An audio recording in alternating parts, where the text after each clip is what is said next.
Warm welcome to today's episode of Videotalks podcast with me, your host, Karl Wadmark, here at Quickchannel. And today we have a very exciting guest, Staffan Westelius.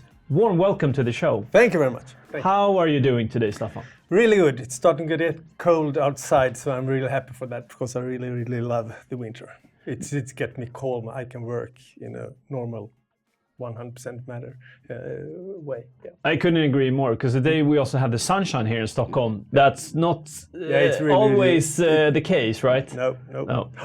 But I'm super excited to have you here, Staffan. You run a business called HiStreamers. But before we dig into HiStreamers, can you tell me a little bit about your background first?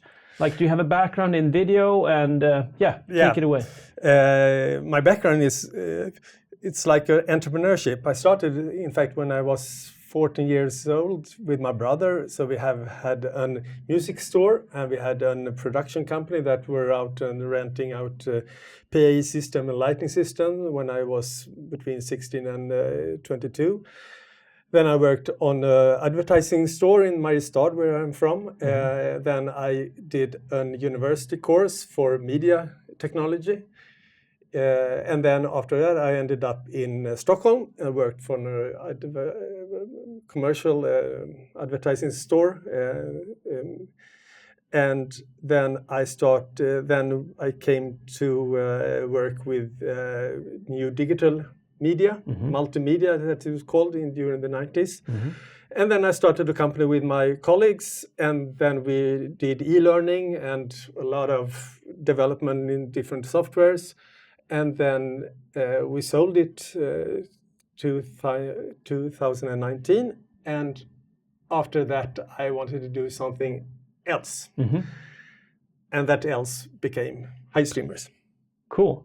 And was there like an aha moment, or there must be a better way that brought you into streaming? Because HiStreamers is a streaming tech company. Can you explain? Yeah, in fact, it's a software development company. I wanted to do something that was in my background, as I said. I wanted to do something with the rock stage or this event stage because I really love it. And I wanted to do something difficult programming because I wanted to have a really technical thing. And I also wanted to work with the thing that I have worked with the last 10 years, that was film in events and such things. And that became, and I wanted to do something that was, because I thought it was quite boring, in fact, to do events filming. It was after 1 hour, you pointed at the person that was talking. I didn't think it was challenging. And then when I understand what when I need to have an idea what to do, I thought that those three components to do this automatically, it really should be able to do, because I've done programming and done event filming and I've done all those different parts, and I've had a vision of this should be able to do in a software thing. And in fact, I did a sketch. That's a prototype. This is a prototype. This is the first idea, how to use it. And the idea was not to incorporate into the cameras, and the cameras that are filming are the one who is going to judge who is going to film. It's more that I want to have a 3D mesh, and those persons that are in this 3D mesh was, and in this 3D mesh, I had the software to decide who's to film on and then control the cameras. And in fact, it was in the beginning, I wanted to do it just for the musical scene. But after a while, I understood that I wanted to do one system for a musical scene and wanted to travel around with it. But then after a while, I saw that, hey, this system is so versatile, so I can use it on any kind of event. It could be normal, when you stand on a panel debate on a scene, or a seminar, or music scene, and church halls, and municipalities. Yeah. So it's really versatile. You can use it on everything. Cool. So I looked up like your mission on your website. So it says, we develop autonomous live broadcast video systems that enable professional quality streaming without the need for manual control. Like, how did you arrive in this mission? As I said, I have worked with it, and I saw that it's not so complicated, in fact, until you start to break it down. But why should someone just sitting and pointing on the persons who are filming it? And when we started to analyze what was happening there, we understood it's a lot of things that are beneath the surface, but we have built into all of that into the system. How much height you're going to have above your head, who is going to probably start talking afterwards, all those decisions that are taken, a technician are able to understand and to do. And that is something that is maybe difficult for someone who's not filming so much, but we have done all those. We have built in that into the system. All of those, not all, but a lot of those rules of how to do a good, proper film.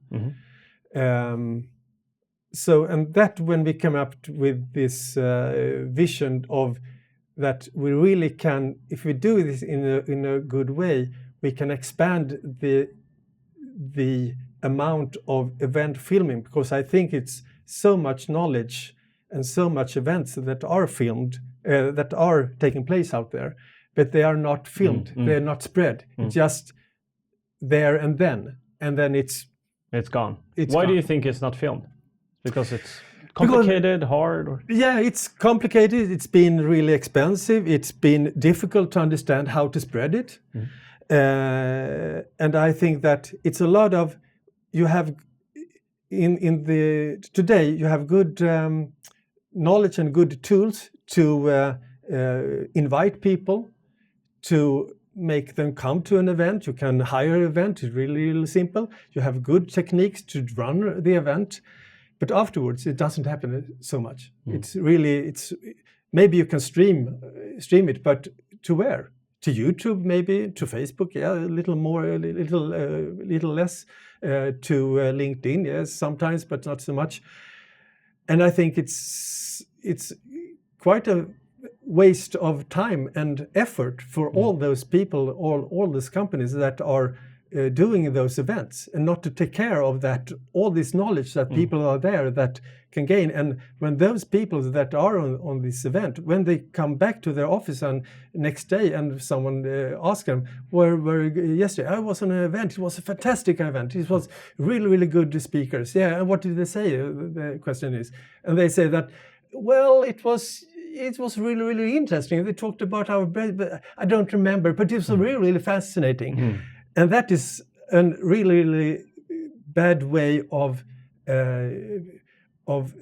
handling events. Yeah, sort of transferring the knowledge. Yeah, absolutely. Yep. And to do that, you need to film it. And I think the film media is a really, really good way of doing it. And I think that Quickchannel, a little commercial here, is one of the key elements to bring that to the audience afterwards. Because, as I said before, it's simple. During the film with my system, you can reduce the cost enormously, like 10% of what it costs nowadays, because the system is taking care of it. But afterwards, you really need to have a system who can transfer it to the audience or the people that were not there. And I think that the on-demand content. Yeah, that is really important. Yeah. Interesting. So let's talk about this like broadly from your vantage point and perspective. Like so you started in 2019, if we zoom back a little bit, what were like the major shifts in the streaming or live video category, like both from the creator and producer perspective, but also from the audience side? And what has sort of changed from when you started? It was during the COVID. So COVID was hitting us hard, everyone. And I think that started to do. I hadn't figured out the system yet. Then it was 3 years ago I started with it, but then the film boomed. It was really, really good. Everyone needed to do something, and the film media was the perfect way of spreading ideas during that time. After when the COVID faded away, then it came a backlash. People wanted to meet. And from that, I think that I saw that we are still in that slope down, but it's starting to get up, because people wanted to meet and they started to meet, and therefore the production of events went down. But I think now it needs to become more, because we have a crisis on Earth, climate crisis, and all those companies that have in their agenda that we need to do less. Probably all companies have it. We need to travel by train. We should not travel so much. Like the sustainability strategy. Yeah. But still they travel. And why? And I think that they can't gain the same knowledge from events if they're not there. But with a good hybrid filming and a way of spreading it and to do afterworks, this really should and must raise and to become something that is top mind of everyone. This is an event, good. Can I reach it in a digital way? And that should be the first thing you ask for. The second thing is that, I really, really, really need to go to this. But that should be quite a little further lower down priority. The agenda. Yeah. Cool. So if you look at like hybrid events, the global reach, multiple camera angles, real-time analytics, etc., how do you see these evolving now over time? Since you started with HiStreamers. I think that it's in the beginning, when this after COVID thing, people wanted to share things, so it started to have like an ordinary camera in a computer, and then you send it to all the people that were in the audience. But I think that the need or the quality needs is started to raise from the audience side, because you don't want to sit and just look on one angle. It's really, really need to be a good presenter, and everyone is not as a professional presenter. But if you look at it, in fact, one of the goals that I had with this project was to be able to film a TED Talk, a quality TED Talk with this technique. And in fact, we are nearly there. So, and those TED Talks, they are so spread around the world. They have been like a standard. And I think that standard is something that an audience that want to participate and want to see a quality show, quality event, should be able to see. And I think that is also what the technique should be able to see, because so the technique should be, it's not about filming in 2K, 4K, 8K, 12K, the resolution of the image. That is not the problem. We have a absolutely fine level of quality in streaming. In the streaming now. It's more to have good angles, to have interesting, to really to see it, to have, and also to have it on a regular basis. To just have on what you call it, fireworks. Once a year. If a company have an event, the audience is not going to understand nearly that they are going to have it. Therefore, but if you do on a regular basis, you get really good at it, and the audience is also educated that you can see this company's events, every event that they have a good quality, and I can rely on that they are going to send it. So I think that is, I think the quality and the demand for it, I think we can start to raise my English is so bad sometimes. You're doing good. You're doing great. We can start to make more events available. Yeah. I noticed they use sensor cameras and AI scene analysis and robot cameras. Can you walk us through like how this works in a live event situation? What's get automated versus what still needs the human oversight, so to speak? Good. This is the technique. This is also fun. What we do is like we have, you can say it's as an analogy of the producers or the humans that are sitting there. We have eyes, and we have the eyes in the system is analyzing cameras. We have 2 cameras or more that are produce a 3D mesh of the stage and the persons that are there. So we analyze the system analyzes what on the stage, and we get the positions of the people that are there. From that, we do in fact, I'm going to say the bad word nowadays, AI. An AI analysis inside the systems. We're not working online with this. From that, the system decides who is the most interesting people on the stage, and that person is probably the one who's talking. So that is in the 90% of the cases we are following the person who's talking. Like if you're a panel debate, the person who's talking, we film that one, and we film that one who has been talking. Okay.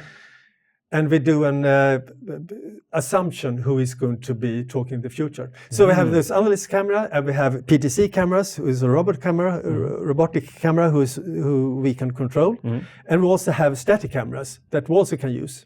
So in fact, we don't have any boundaries for how many cameras we can need, but it's not needed to so much cameras, because if you are in an ordinary traditional film crew, you have one person that a producer, and then you have those camera persons, and they need to talk in like you are going to need, now you are going to focus on that person, now you focus on that person, and the producer is sitting on a change between those cameras. And therefore you need several cameras and someone who's controlling them. But with this, we have with 2 cameras, we can do changes like for every 3rd second. And this is fully automatic? Fully automatic. No human oversight here? No. Okay. So we can see that person, and the camera is not in broadcast. That camera is in standby mode. So when that person that we probably think is going to talk, when that person is talking, we can cut to it nearly, as fast as with lightning speed. And also what we are doing, that is an automatic way. But we're also adding now a layer of, I say it again, AI, and in fact, artificial intelligence. It's so misunderstood many times now. For the good or for the worse? For the worse. People don't understand the power of it. So what we can do is that we, on this basic layer, finding people, controlling cameras, we're now adding the intelligent way of using in this system. That is the big difference between all other systems on the market today. I'm not a bragging person, but in fact I have a humble brag there. And we should probably clip in maybe a video for in the recording here how it works. That could probably be a good explainer. That's good. So and this AI, the last thing, that is what is going to make and what is making decisions and judgments of who is going to be filmed. Like in a music venue, when someone is singing, we know that person is singing. When that stops singing, the system understands now nobody is singing now because we are analyzing the sound, and it's not the sound. Okay, who is the most probable person that are doing something on stage? It's the guitarist or that person that are jumping around, but that's a security person. Are we going to film that? No, because that's a security person. That we can also measure from the system. These photographs, this photographer that is running around in the scene, is that an artist? No, it's not an artist. No, we're not going to film that person. So that is also the things that we are building into the systems that make it intelligent, but it's not an human intelligence. And well, it is because artificial intelligence is based on human intelligence, but yeah, that's another story. Yeah, get it. You previously, and this comes back as a reminder from when we had Eric Modig at the Video Summit last week, and what he talked about was the frame. So you should think about like, how do we pull somebody into the video when you're talking, when you're presenting something, when you're on stage, etc., to really create that engagement. But you previously said we are all tired of presenters stuck in the box of a webcam.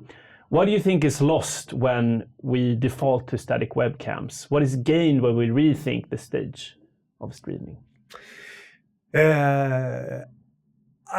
Well, what is a good production? A good production is that you can transfer the intensity of the person on stage through all this technique to have it in this little screen, and therefore you really need to tell a story. When I did my university, I was into film science, because it is a science, and we are we humans we need to have a context of what we are seeing. We need of understanding of the person that are telling the story, and we must understand and to be grabbed of that story. Much of it is down to the presenter, because if you don't have anything to say, you can't cover it up with a lot of cuts and techniques and things. You really have a good message, but we can what our job is to gather it, together and film it. So, like in a normal filming, you need to have this overview. Where am I? Who is talking? Maybe with a byline or just an explanation of the person, and then you need to go maybe nearer if it's someone who's going down into the level of speech. Like when I was young, I really had a problem, and then you really want to have the camera to get close, because if you're more intimate. Intimate. Because if you have an angle with some in a broad, you don't get it. That is what the producer and the camera persons are. That job is to do that, and that is also what we need to have in the system. So you can find those angles, and when two people are talking, you need, like this case, you have two cameras. It's not maybe me that are talking that are also interested. It's also maybe your expressions that we need to find. So it's a complex thing, but you don't need to do it over complicated either. So it's a mix of have a good message, don't exaggerate all the things, all the different angles that need to be had, and as long as you don't think about what the technicians are doing, you're doing it right. And I have a follow-up for this, and this is from the audience point of view. So if you look back throughout your career in filming and streaming, what are you seeing in terms of behavior? So are viewers like expecting more and more TV-like productions these days, or do they want something raw and more authentic? Like, where's the balance here from your point? It goes up and down. Yeah? Like in music industry, when the punk rock came, that was anti thing towards the music industry, and I think that is also. And nowadays we have all the different music types, and it's the same with the video industry also. You have this really high-end productions down to someone looking in a TikTok video. Yeah. So I think the scale there is really broad, but I think that if like a company, like a big Swedish company like Volvo, if they're going to do their presentation about their book, what you call like it, financial reporting. Yeah, financial reporting with an webcam. I don't think it's a good way of doing it because it's lower their reputation. The brand reputation. Yeah, that's a better word. So they really need this high-end good filming. So but if you are an upcoming company, then that you want to, it's all about what your message is, because the message is also in the film. That is what film is about. You need to compress it into this film that are through the computer and out to your audience. So when you talk to your customers, producers, I assume like on a daily basis, what would you say are the biggest challenges for them when they decide we'll stream this event? Is it always a technical thing, organizational, the human aspects, rights or licensing, the audience, intention? Like what are the things that first, people have challenges with? Yeah, first start to do it. It's not because when you film it, you have the film, and then you can use it afterwards in a number of ways. The best way if you do it in the correct way, but the biggest problem if you're not doing it. So start simple with a camera and then ramp it up. Keep the message quite brief. People don't have the time maybe to sit and listen to this this conversation, but I hope it will be interesting to look at all the film. So short, comprehensive, quite short, and really think about how to spread it afterwards. Because I think that's distribution. The distribution, that is a key element to the film, and because that is also what I said, that you need to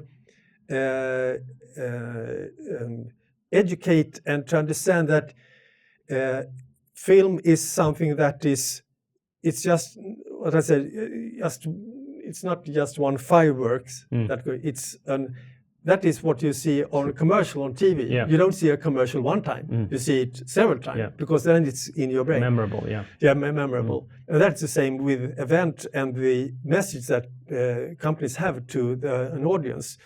It's not the same message, but it's the way of this channel. You need to educate the audience, that they can trust that you are going to have a channel that they can look into. That makes sense. Coming back to like the autonomous systems that I assume are front and center in your vision at HiStreamers, how far do you think automation can go in live broadcasting and streaming before the human aspect still matters? So what will always need sort of the human hand? I just want to make clear that the system is not for making artistic films. If you have an area like this chair or a bound area on a stage, an event, then this system is produced of that. But in fact, I can see if we can take it quite a far away, a long way. Just with on these years that we have come to this point here, we're really close that we can't see any big difference between it's like a Turing test. If you can't measure if it's a human or a machine, then you are there. And we are there now. On a simpler, like on a normal stage, 1 or 2 people or a panel talking, and with presentations, we are there now. And I absolutely, and this is just the beginning. It's again with AI, it's only going to be better, higher quality. So in fact, I'm quite positive that, and that's maybe a follow-up question, if this is going to disrupt the industry.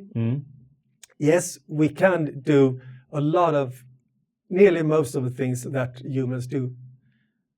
I'm sincerely believe that. And I can, probably the question of the audience is, all those technicians, what are they going to do? Yeah. What's that? Next question. Yeah, because that's related to like truck drivers. Yeah. Or because then we would have automated or autonomous trucks driving, right? Yeah. I assume this is sort of the same spectrum. Yeah. It's happened all the time. So I'm like for desktop publishing, when that came, that you could do all those printing on your desktop or your machines at office, a whole industry all disappeared. Vanished, yeah. But we don't have, but the amount of published material on paper, it has never been more than now. It's the same with photographs. When the digital camera came, Kodak really they plumbed it. It wasn't good for them. But nowadays, photographs, and it's more than ever. So I really think that even though that the technique of pointing a camera is going to disappear, and someone who's going to sit on camera 1, camera push 2, buttons basically, that is going to disappear. But the camera persons that are there, they can, instead of that knowledge, they can gain to understand and to help customers to do good productions. Good productions is what you are saying and how you are saying it. So I think absolutely going to be a big shift, but it's a shift that are probably really going to do. So we're going to have more video streams and more films that people can look and gain. Can you come with some examples since you're mentioning, so some like redundant and like trivial tasks will be replaced by maybe AI, but what are some things that producers then can do to make the streaming event more interactive or creative? What are some things you imagine that, okay, you're disrupting these like manual tasks, but what are some things that you see that the human aspect will still be still an important part?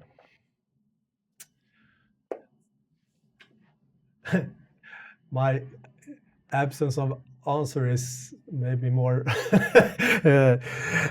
In fact, I think that the systems can produce a lot of things that humans are not needed for. I really think that it's in those events. It's maybe that you need technicians not to be able to produce the event film, but to make the performer and the company who is renting the system feeling comfortable. So it's like a airplane. In fact, you don't need a pilot to. All the most accidents that have happened with planes the last departure and landing, right? Yeah, and something in the air. It's due to the pilots, the accidents. The pilots have taken the wrong decisions. But I don't think anyone wants to, nowadays, for the moment, no one wants to sit on a plane. So the pilot is, in fact, a hostage from the passenger side. If I'm going to die, he's going to die. Yeah, he don't want to die. So therefore, he's going to do, or she is going to do the most to run this plane in a good way. And that's the same with this technique also. I don't think that people the problem is that people don't rely on it for the moment. So therefore, you need a technician there for them to be comfortable for the technique. But that is going to change also, I think. This is very interesting. And speaking of this, like, what has been the response from the AV community when you present your vision and your product? Nervously. They don't believe it. As I said, So there's an education gap or there's a fear gap? What would you say? It's both. Yeah, I think that fear comes with if you don't have knowledge of the things. Because I think that really, my customer, I don't want to be a production company. That's the last thing I want to be. I want to be a software company and to be able to put this technique into the hands of those who are really skillful of producing it. But they don't need to sit and control the cameras with those PTZ sticks and things, and someone is putting it. They can do a much better production with this technique and be able to focus on more important things than to... I really think that customers nowadays are paying a lot of money for things that they don't need to pay money for, because it's been a little secret. If you have a camera and if you have black things and you're going around with the camera, people see it's quite fascinating. But it's not fascinating. It's like it's a normal technical job, but people see a big. It's a little mystery about it, and they pay a lot of money to get involved in that mystery. But it's not a mystery. It's just, and in fact, we can take away that mystery and start. They don't need to talk technique with the person, with the production company. They can talk content. How do we distribute it? What should we focus on during this thing? Is it something else that we can do during the show that are really catching the audience? So yeah. Interesting. You talked that you don't want to become a production company, but when it comes to like large corporations, they think about sustainability and environmental impact more than ever these days. So you mentioned this earlier, but if you do reduce like large camera equipment, cruise, travel, logistics, like, is this something you track and can present to customers that you meet? Is this something that they care about, that they ask you about? No, not enough. Is that surprising? Yeah, or? I think I'm quite upset about it, because here's a technique that can reduce their cost. It can be so they can film more events in a cheaper way, and also make so their customers not need to travel so much. And they're not interested of it, because they are only interested of, in fact, they are paying away. If they pay a production company or someone to take care of it, they don't need to bother about it. And that's fine, they're their money and their decisions. But I think that they can gain so much more about it. It's more that they are nervous, and they have this thinking of this technique as something that really, really special technique. In fact, it's normal, like this internet thing. It's more complicated, I promise, than filming. Okay. But still, that is something that you're paying, and you're not like if someone say on a party that I'm each technicians, I fix the internet cables on your office. Nobody say that, wow, are you working with that? But if you say that I'm a cameraman, I work with events, and and oh, are you into film? And they are really, really interested in it. So I think it's a strange perception. Of what this technique can enable. Can do and enable, yeah. Maybe it's just because you're so disruptive and it's early on and the market is immature, maybe. Absolutely. Yeah. And I also a little, it's a big discussion about disruptive industries and things. And everyone wants to be a disruptive company. Not everyone, but if you start some startup, first the name startup is that you do something new. You don't start a company, you start a startup, and that is something new.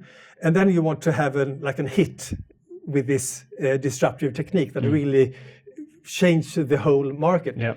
But that change, it's so difficult, because what I have understood also, that when I come to a production company and I say that this technique can really lower your effort when you're hiring when a company comes to you and hire your things, they're not interested, because that is too disruptive for their income. Because the most production companies is earning money of 3 or 4 persons, and they can, okay, it's 8 hours for the day and 8 hours before the day to set up things, and 2 hours and 4 hours afterwards, and it's the amount of hours that they are charging for. Yeah.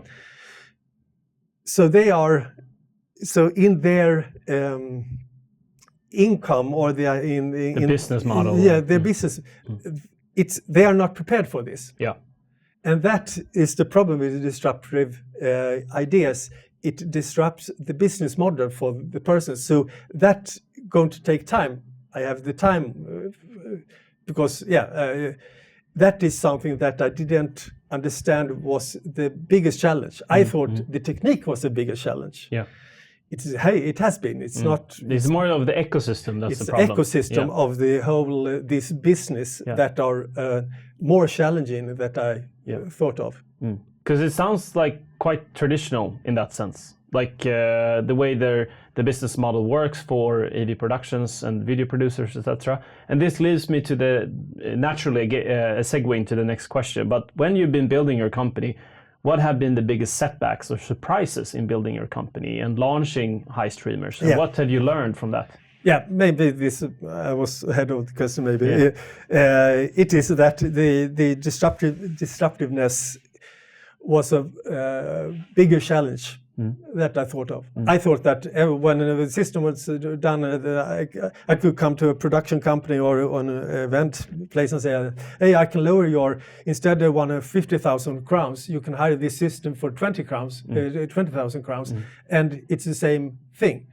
And people say that, no, I want to have this more expensive thing. I wasn't prepared for that. Now I understood that, and how do you tackle that then?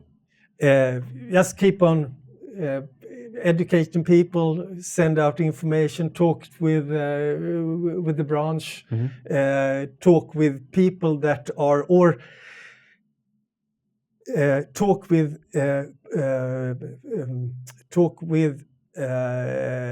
businesses that are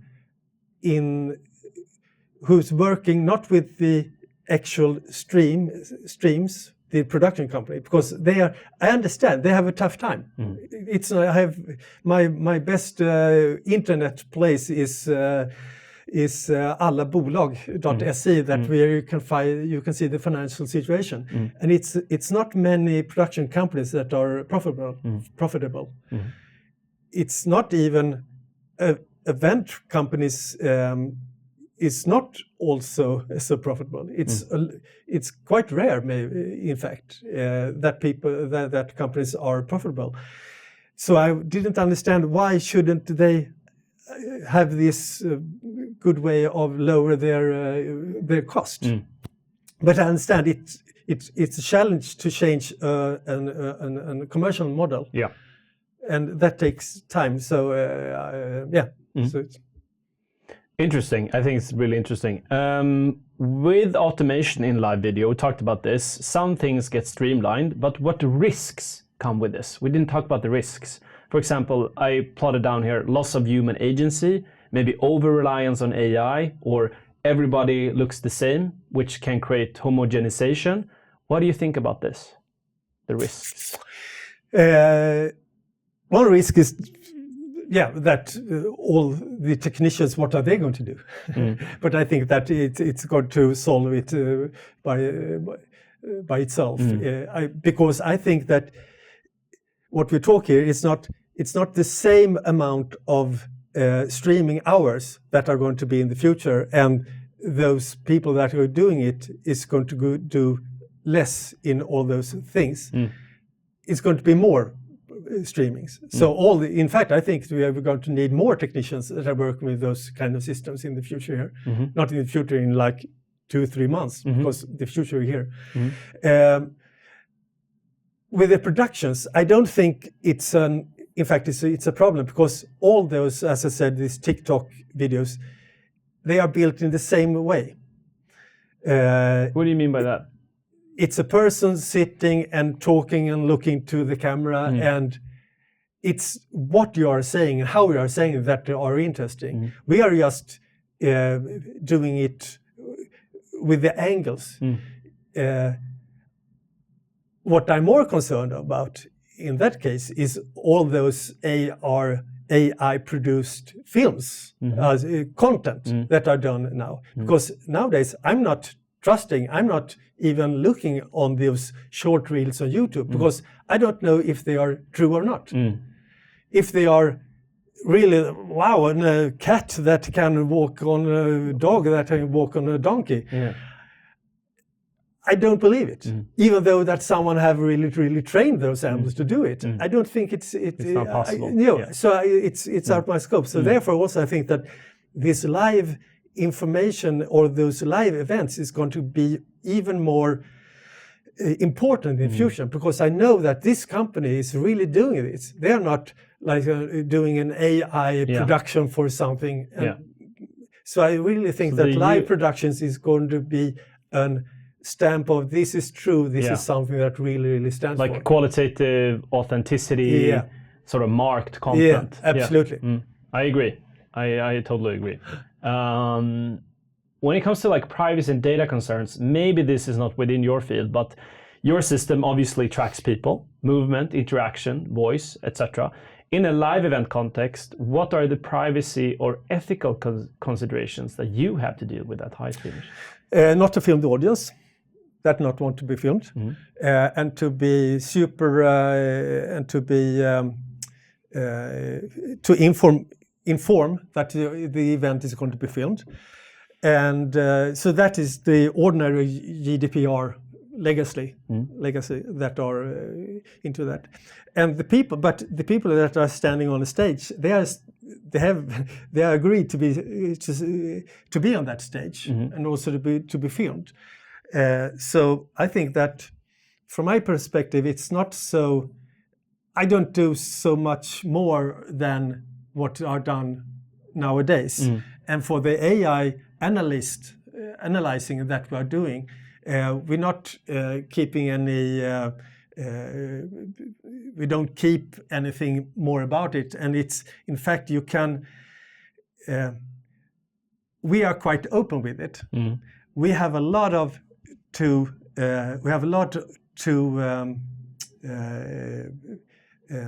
What do you call it? Not develop or improve. We have a lot to lose. If you're not handling it in the correct way.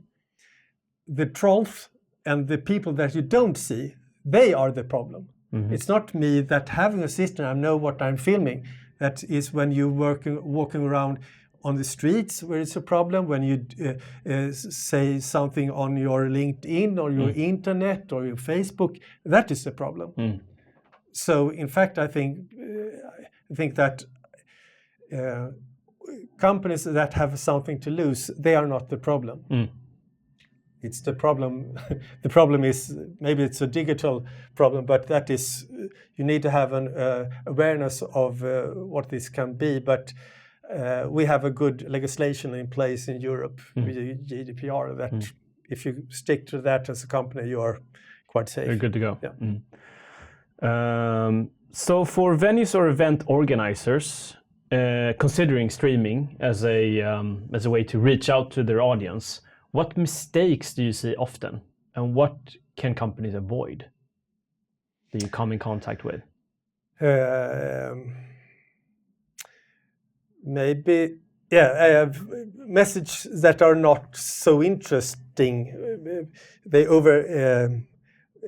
exaggerate their own importance of some questions. Okay.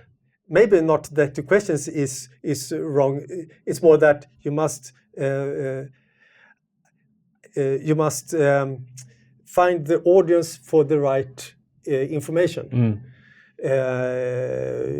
You don't want to sit and look at a horror movie if you really hate it and you're more into love stories. That's a good bad mix. You got to mix the context with the audience. Yeah, and also so you need to be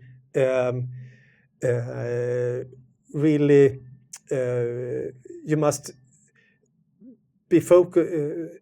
You must say as a company, this is the information that you can see here. But if you're into it, it's going to be really interesting. And then when you say it, you need to be quite sharp, not as not that I am for the moment maybe, but really concentrated with the information that you then say. Yeah. So that you deliver. Yeah. Yeah, that you deliver. Yeah. Fantastic. I'm going to move into some like rapid fire questions. So what's the streaming show production, live or recorded, you were most impressed by recently, and why? I have this age, so I'm into Spåret, the SVT production. This is SVT. They have Swedish national television. Yeah, exactly. Or they have broadcast. Yeah, they have the biggest. They are so professional, and I think På Spåret, I think that show is, in fact, it's not the show it's quite easy.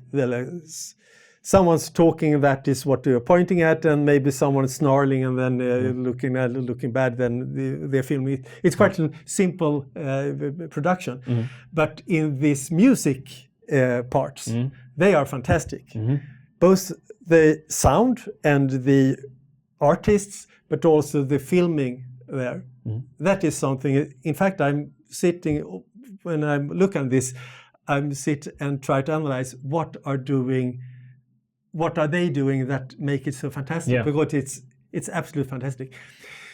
And I can only agree, because I love this show as well. I watch it every week, or I try to. Now I have small kids, so sometimes I fall asleep during the show. But I also think that they have really stepped up the quality.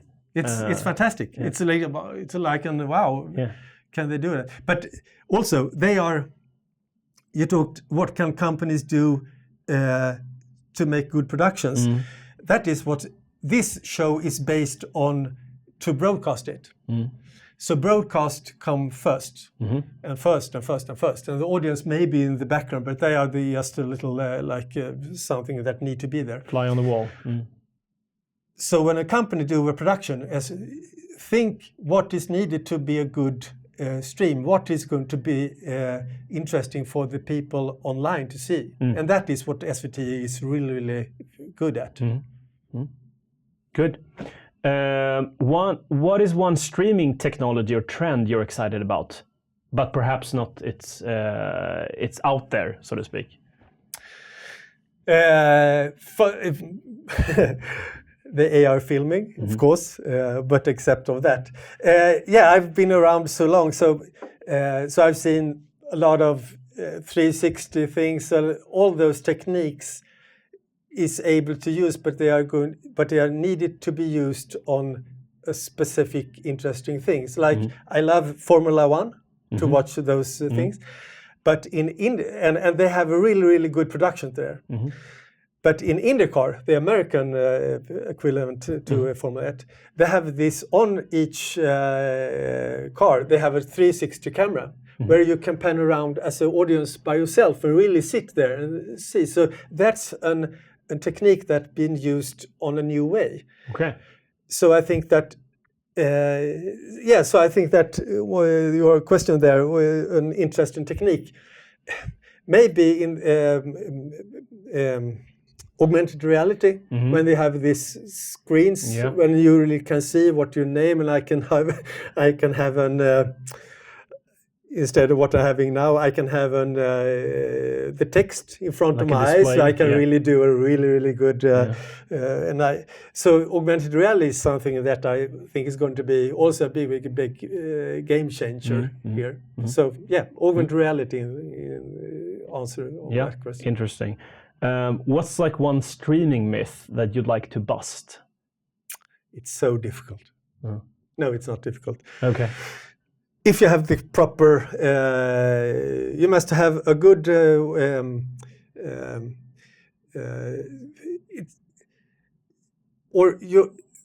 you really need to do it again for your audience. It's not. You shouldn't ask for the audience to come to your premises. You should do your thing and then go to your audience. So just start, and it's such a much myth. It's not with this technique. It's not a problem to do it anymore, and it's those technicians with the black t-shirts and black. They are not the heroes. It's a person in front of the camera that is the hero, and the other ones is just a technician. It's not a problem for the. And they are important, but and you really should have a good technicians. But it's not technique that is a problem. It's that reaching out to the audience that is a problem, and you need a glue there from the event and to the audience computer. And I think that is also something that is really important too. But you have Facebook, you have YouTube, you have LinkedIn, you have even better Quickchannel to have a really good channel out to the persons. Yeah. Cool. This is a fun question. If budget was no constraint, what would be your dream streaming event? If you could picture anything. Well, I must come back to this first thing that I had. I did this not to do a disruptive company for the world, a disruptive technique. It was more that I wanted to do good rock shows. Why so rock? Because you're a rock guy? Yeah, I'm event. This circumstance of you have this flight case, you come to an empty stage, you put up all the things. I'm a musician myself also. You put up the things, the audience come there, it builds this anticipation against something fantastic. You have the show, you do the show, and after a while it's you put together all the things, you load out, and the stage is as you were on, but you have a good session recorded. So my favorite dream is on a rock stage somewhere in London. It's a little stage, but you put up this camera, the audience doesn't even see them. You do this fantastic magic show with this fantastic artist, and you can broadcast would be the band? It. You have to say one band. This is is it too hard? Pick one. Yeah, it's Biffy Clyro. Okay. Biffy Clyro. They are unfortunately too big now. Not unfortunately, they are. That's good for them. Yeah, absolutely. It's a Scottish band, Biffy Clyro. They are fantastic. Biffy Clyro. This scene would be fantastic. My hair is it's quite short, but it's standing right now. Yeah. Cool. And where can listeners, if they want to learn more about HiStreaming, how can they learn more about you? For those who are curious, the webpage HiStreamers.com. Cool. And who would you like to hear next on this podcast? Oh, if you were to recommend anyone. I saw the last show, and Eric got that question, and he said me. But I thought about it, and I think it's a guy down in Malmö. Okay. He's working on the Swedish opera there. Not the Swedish, Malmö opera. His name is, in fact, I have needed Svante Axelbakke. Okay. He's a production. He's responsible for production down there, and he's into a project where they expand the possibilities with videos. Okay, for the opera. I think for the region. Okay. It's about land. It's something. It's some cooperation collaboration between the University of Lund and the opera and some EU project. Interesting. So they are. I'm looking forward to understand. I've talked with him about it a half year ago, and I think they are starting it. I think he can be quite interesting to understand more about for the theoretical side of what we are doing. We are doing quite practical here. Yeah. Awesome. I'll make sure I'll reach out to him. Thank you so much, Staffan, for taking the time, and thank you guys for watching the Videocast podcast, or if you're listening in from wherever you find this podcast. Thank you, Staffan. Thanks for joining. Thank you very much. Have a good day. Yeah, you too. Bye. Bye.